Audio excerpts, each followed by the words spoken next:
na araw mo na nakaganyan, ano? Pangatlong araw pa? Pangapat. Pangapat na araw na tong ganito itsura.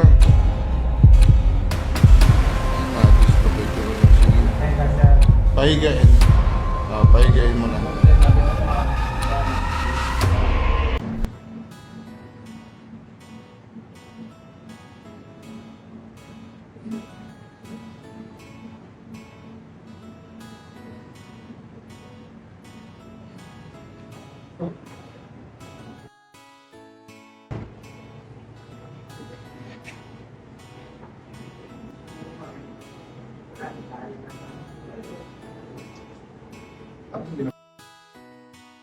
Sige, aralin mo lang. Unti-unti mo yung lakas.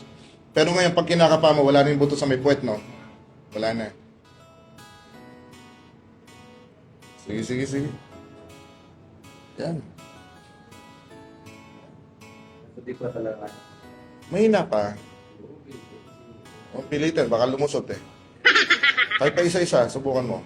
Pwede naman bumalik eh. Ano? Pag lumusot, pwede naman bumalik. O yan, dahan-dahan lang. Ayun, nakakapang ko na. Kanina ilang to. Naiakbang mo na ngayon. Kanina ilang mo to. Kanina, hila-hila.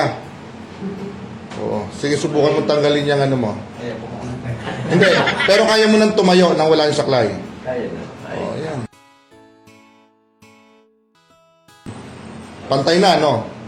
O kanina, isang 5'6", isang 5'5" eh. Kanina hindi makatayo na tuloy. Wala. Eh, unti-unti yan.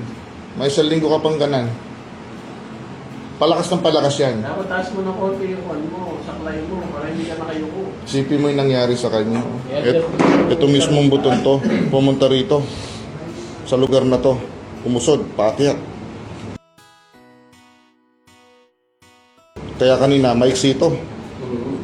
Isipin mo natanggal dito sa tamang lagayan niya, nandito sa may likod. Kaya pag hinahawakan niya yung puwet niya, andito yung kanyang buto.